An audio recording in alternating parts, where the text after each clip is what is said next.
बड़ी खबर आ रही है कि बांग्लादेश में तख्ता पलट हुआ है और जिस तरह से शेख हसीना को प्रधानमंत्री छोड़ के बांग्लादेश भी छोड़ना पड़ गया और बांग्लादेश छोड़ के फरार हो गई हैं आपका शेख हसीना, जिसके बाद से शेख हसीना पे बहुत सारा सवाल खड़ा होता है। तो वहीं आने वाले समय में क्या भारत शेख हसीना को शरण देगा, आइए बात करते हैं, वीडियो में समझते हैं। नमस्कार, मेरा नाम विश्वजीत कुमार और आप देख रहे हैं वाक फॉर इंडिया न्यूज। 5 अगस्त आज बांग्लादेश से खबर आ रहा है कि बांग्लादेश के जो प्रधानमंत्री थी शेख हसीना, उनका तख्ता पलट हो गया है बांग्लादेश में और सेना बांग्लादेश पर कब्जा कर ली है। तो वहीं जो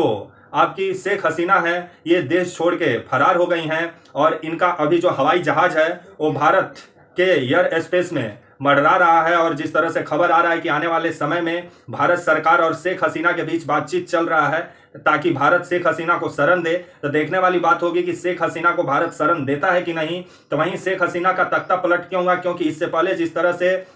जो मुक्ति वाहिनी के जो सैनिक हैं उनके घर वाले को जो आरक्षण दिया गया था उसको लेकर के बीते दिनों जो प्रदर्शन बांग्लादेश में हुआ, जिसमें मतलब सैकड़ों के तादाद में लोग मारे गए, 100 मतलब 150 से ऊपर लोगों की मारे जाने की खबर आई थी और काफी सरकारी संपत्तियों को नुकसान पहुंचा था, जिसके बाद से इसको लेकर के शेख हसीना पर विभिन्न सवाल खड़ा हो रहा था। और वैसे भी चुनाव में धांधली का भी आरोप शेख हसीना पे लगा था, क्योंकि लगातार 5 बार जिस तरह से वो प्रधानमंत्री बांग्लादेश का लगातार 5 बार प्रधानमंत्री रही हैं और उनके ऊपर आरोप है कि जितने बांग्लादेश के विपक्षी नेता थे उनको उन्होंने जेल में ठूस दिया और तानाशाही तरीके से बांग्लादेश में वो सरकार चला रही थी। जिसके बाद से अब सेना ने बांग्लादेश में कू किया है और बहुत बड़ा एक्शन लिया है सेना ने, और सेना ने ही बांग्लादेश में शेख हसीना का तख्ता पलट दिया है। अब शेख हसीना भागे भागे फिर रही है जान बचा के, ऐसा लग रहा है। अगर कुछ नहीं की है शेख हसीना तो इनको बांग्लादेश में ही रहना चाहिए, लेकिन अभी बांग्लादेश छोड़ के ये भारत के जो वायु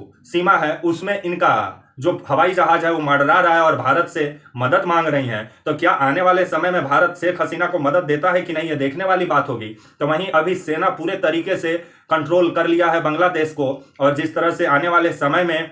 अब सेना डिसाइड करेगी कि बांग्लादेश का नया प्रधानमंत्री कौन होता है। तब तक के लिए आप